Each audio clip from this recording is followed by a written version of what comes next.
दुनिया का नक्शा खोल कर देखें और इंडोनेशिया का शहर सोराबाया से पंजाब के शुमाली इलाके तक का फासला नापें। मेरे अंदाजे के मुताबिक ये फासला 3,500 मील से कुछ ज़्यादा है।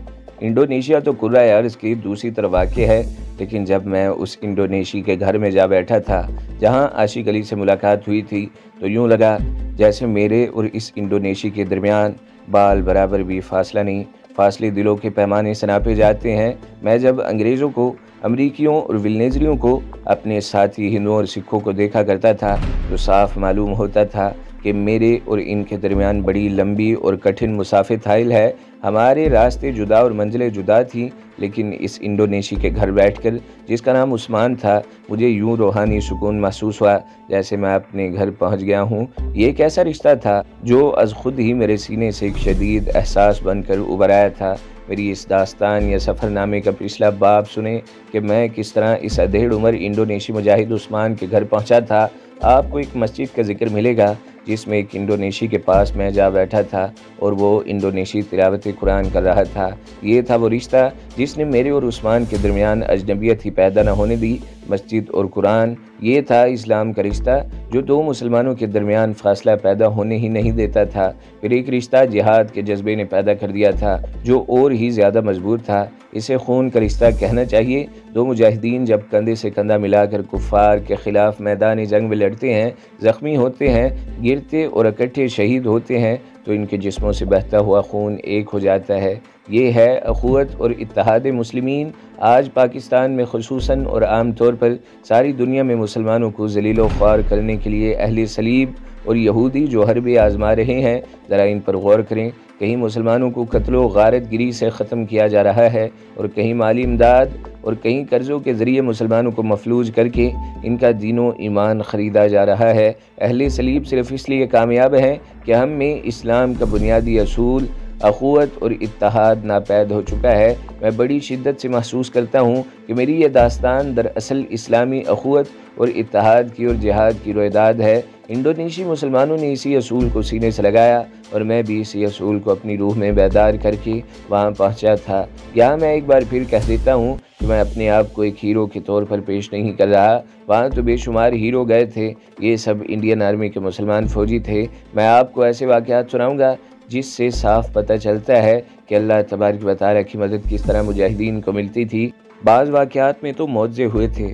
उस्मान के घर में मेरे साथ वो सलूक नहीं हुआ जो मेज़बान अपने मेहमान के साथ करते हैं, बल्कि यूँ हुआ जैसे मैं इन लोगों का बिछड़ा हुआ एक भाई था और वापस अपने घर आ गया हूँ। मुझे नहलाया गया, कपड़े दिए गए, खाना खिलाया गया और एक अलग कमरे में आशिक अली के साथ मेरा बिस्तर बिछा दिया गया। आशिक अली के मिल जाने से मुझे ये सहूलत मुयस्सर आ गई कि जो उल्टी सीधी बात दिल में आती थी वो मैं उसके साथ कर लेता था। ज़ुबान की दुश्वारी भी नहीं थी। फिर ये बात भी थी कि वो भी पंजाब का रहने वाला था और इसका गांव मेरे कस्बे से कोई ज़्यादा दूर नहीं था। मैं और आशिक अली सारी रात जागते और बातें करते रहे। उसने पहले मुझसे पूछा कि यहाँ तक किस तरह पहुँचा हूँ।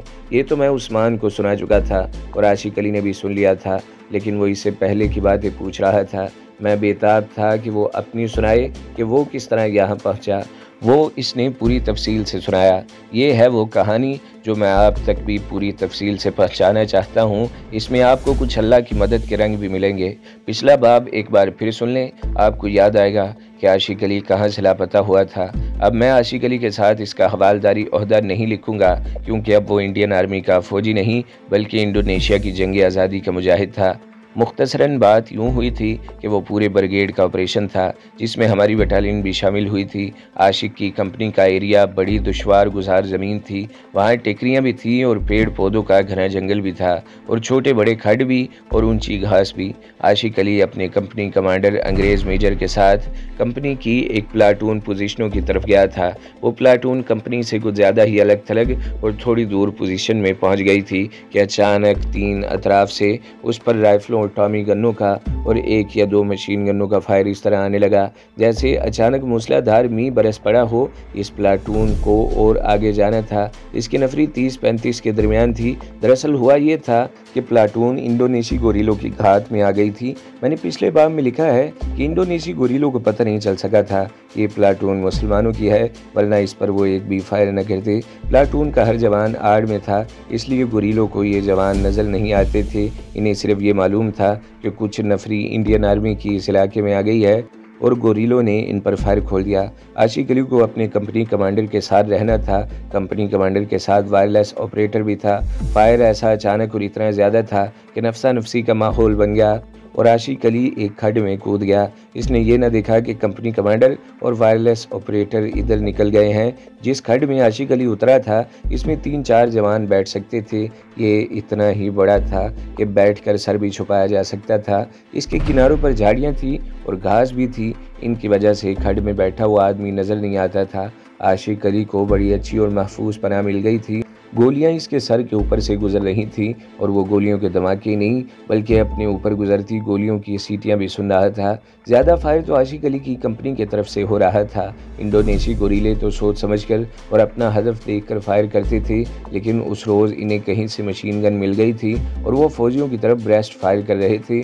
अंग्रेज़ों की फ़ौज के पास तो ज़ाया करने के लिए भी बेअंदाज एमुनेशन था। हमारी फ़ौज अपनी हिफाजत इस तरीके से किया करते थे कि अंधाधुंध मशीन गन्ने, स्टेन गन्ने और राइफलें फायर करनी शुरू कर दी थी और अक्सर यूं होता कि ट्रिगर दबाया तो फिर इसे छोड़ना भूल जाते। आशिक अली को अंदाज़ा हो रहा था कि उसकी प्लाटून के आधे से ज़्यादा जवान ज़ख्मी या हलाक हो चुके थे और बाकी बड़ी तेज़ी से पीछे हट रहे थे।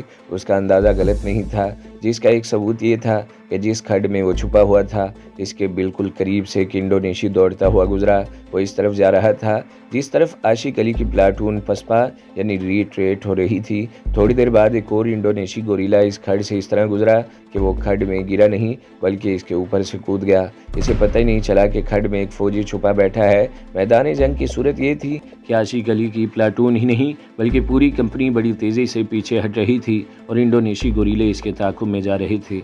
मैं एडवांस और रिट्रेट को फ़ौजी ज़ुबान में बयान करके आपको बोल नहीं करना चाहता, लेकिन ये ज़रूर बताऊंगा कि पसपा होने का यानी पीछे हटने का मतलब ये नहीं कि आशिक अली की कंपनी के अफसर और जवान उठकर पीछे कूद पड़े थे और गोरिल्ले इनके ताक़ुब में दौड़ पड़े थे।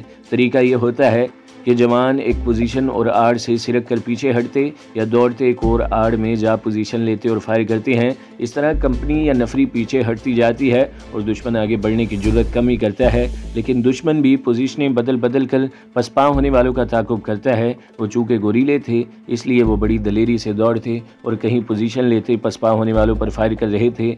आशिक ने अभी इस खड्ड से निकलने की सोची नहीं थी। इसे डर था कि वो उठा तो किसी गोरिल्ले की नज़र में आ जाएगा। ये तो बाद में देखेगा कि ये फौजी मुसलमान था या हिंदू, पहले गोली चलाएगा। सबके सिरों पर स्टील हेलमेट होते थे, इसलिए ये मालूम करना मुमकिन नहीं था कि स्टील हेलमेट के नीचे जो फौजी है वो मुसलमान है या हिंदू।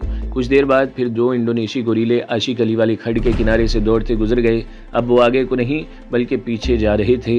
ये तो हो ही नहीं सकता था कि अंग्रेज़ की फ़ौज भागी जाती और दुश्मन इसके ताक़ुब में रहता। हमारी बटालियन या ब्रिगेड की तरफ से पसपाई के बाद की कार्रवाई शुरू हो गई। वो ये थी कि फील्ड तोप खाने की तोपें गोलाबारी करने लगी। आशिक अली ने बताया कि इस गोलाबारी में हमारी बटालियन के मार्टर प्लाटून की गोलाबारी भी शामिल थी। मैंने आपको पहले बताया है कि अंग्रेज़ों की फ़ौज के पास फूंकने के लिए बेअंदाज एमुनेशन था। इस बेदरेक गोलाबारी का मतलब और मकसद ये था कि जहाँ जहाँ भी गोरिल्ले हैं वो जद में आ जाएं। तोप का जब गोला फटता है तो इसके छोटे बड़े टुकड़े गोलियों की तरह हर तरफ उड़ जाते हैं और एक भी टुकड़ा किसी को लग जाए तो वो जवान बुरी तरह ज़ख्मी हो जाता है, और अगर सर में लगे और टुकड़े का साइज़ ज़रा बड़ा हो तो फिर आदमी मर भी जाता है। इंडोनेशी गोरिल्ले अपना काम कर गए थे। ये तो अंग्रेज़ भी जानते थे कि इनका मुकाबला किसी बाकायदा फ़ौज के साथ नहीं बल्कि गोरिल्लों से मुकाबला है जो बिखरे हुए हैं। बिखरे हुए गोरिल्लों पर गोलाबारी ही की जाती थी। गोरिल्लों ने अब तो पीछे ही हटना था और वहाँ से गायब हो जाना था। ब्रिगेड के इस बड़े ऑपरेशन के दौरान गोरिल्लों की तादाद ज़्यादा नहीं थी। उन्होंने कई और यूनिटों की कंपनियों या प्लाटूनों को घेर कर नुकसान किया था। आशिक अली ने मुझे सुनाया कि अब गोले उसके इर्द गिर्द फटने लगे थे। उसका तो दिमाग खोल रहा था। तोपों की गोलाबारी से कोई और नुकसान चाहे ना हो, लेकिन जिस नफरी के दरमियान या इर्द गिर्द गोले फटते हैं, इस नफरी के दिमाग मुसलसल धमाकों से माऊफ हो जाते हैं और वो लड़ने के काबिल नहीं रहते।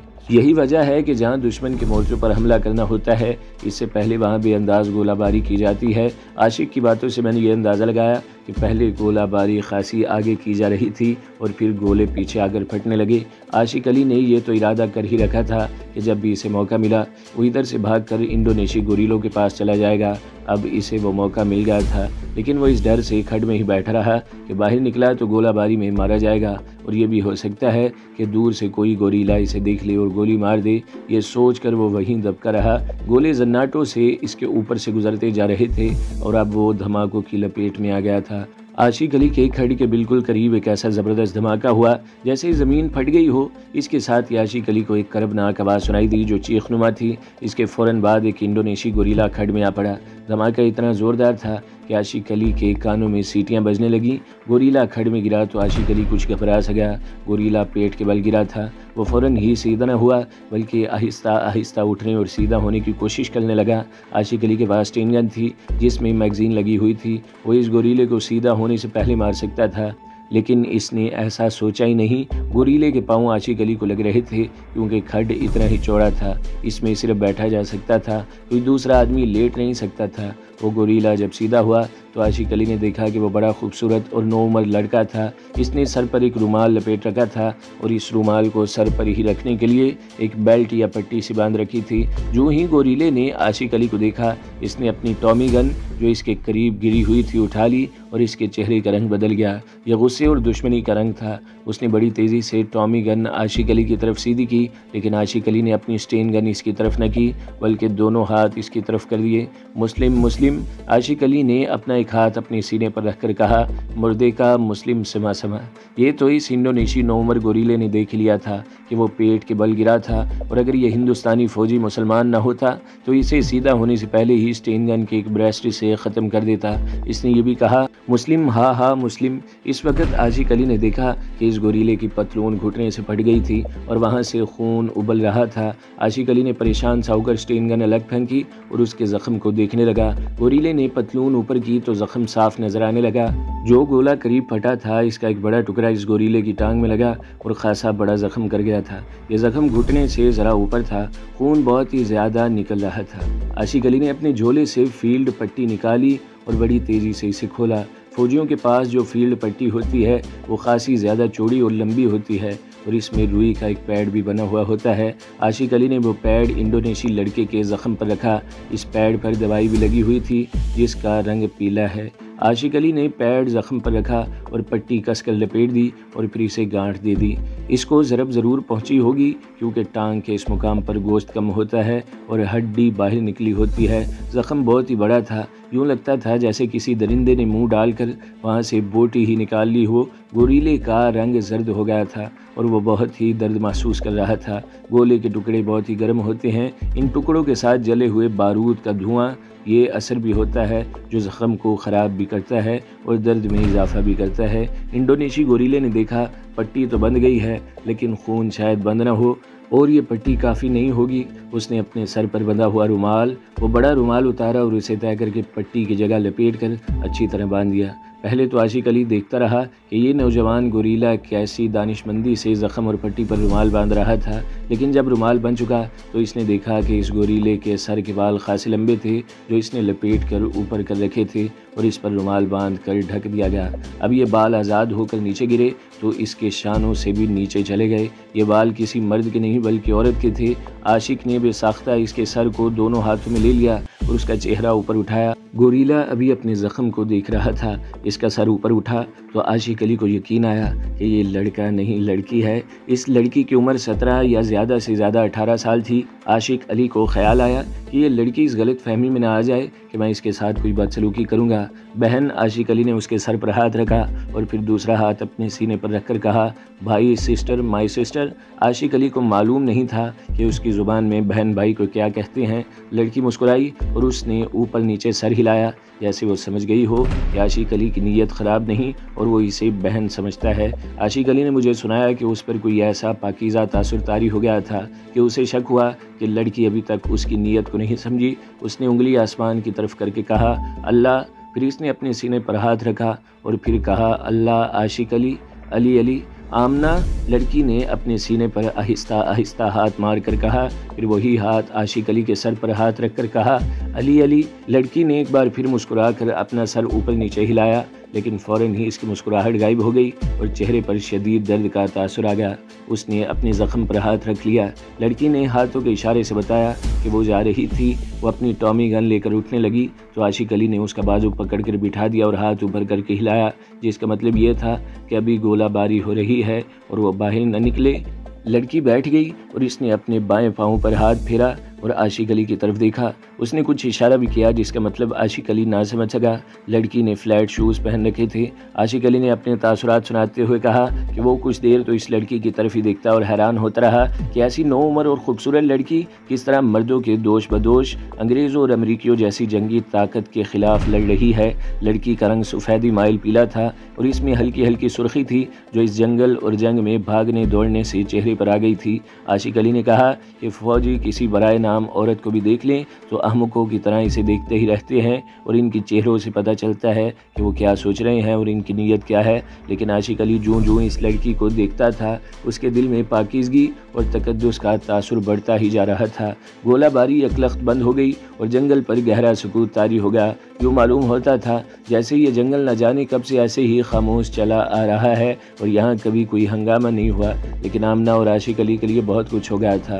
وہ اس طرح کہ آمنہ گولہ باری بند ہوتے ہی اٹھی اور کھڑ سے نکلنے لگی تو اس کے منہ سے کربناک سی نکل گئی اور اس نے وہیں رک کر اور ذرا جھک کر اپنے بائیں پاؤں کی طرف دیکھا اور پھر عاشق علی کی طرف دیکھا۔ عاشق علی تو یہی سمجھا کہ اس کے زخم سے درد کی ٹیس اٹھی ہے، لیکن آمنہ نے اپنا بایاں پاؤں ذرا ٹیڑھا کر کے اور کچھ ہاتھوں کے اشارے کیے تو عاشق علی سمجھ گیا کہ اس کے پاؤں کو موچ آ گئی ہے۔ آمنہ نے مزید اشارے کیے اور کچھ جسم سے ایسی حرکات کی جس سے پتہ چلا کہ جب اس کے قریب گولا پھٹا تھا تو وہ گری تھی تو اس وقت اس کا بایاں پاؤں مڑ گیا تھا۔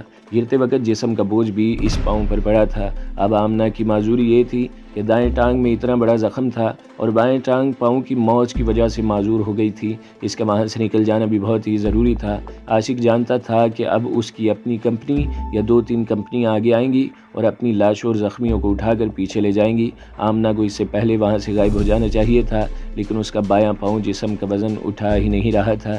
میں نے پہلے بتایا ہے کہ وہ انڈونیشی مجاہدین کے پاس چلا جائے گا۔ اب اسے بڑا اچھا موقع مل گیا تھا، لیکن اس میں کچھ جھجک سی تھی جو ڈر کی صورت اختیار کر گئی تھی۔ یہ بھی ذہن میں رکھیں کہ عاشق کوئی شہری نوجوان نہیں بلکہ ایک گاؤں کا رہنے والا تھا، اس لیے اس میں اتنی زیادہ خود اعتمادی اور عقل مندی نہیں تھی۔ لیکن اب اس نے دیکھا کہ ایک انڈونیشی لڑکی جو مردوں کے دوش بدوش لڑ رہی ہے وہاں سے نکل جانے سے معذور ہے، اور اگر وہ نہ نکلی تو پکڑی جائے گی تو یہ بہت ہی بری بات ہوگی۔ وہ جانتا تھا کہ ایسی نو عمر اور خوبصورت لڑکی کو انگریز افسر اپنے پاس رکھ لیں گے اور پھر اس کے ساتھ جو سلوک ہوگا وہ عاشق علی سے ڈھکا چھپا نہیں تھا۔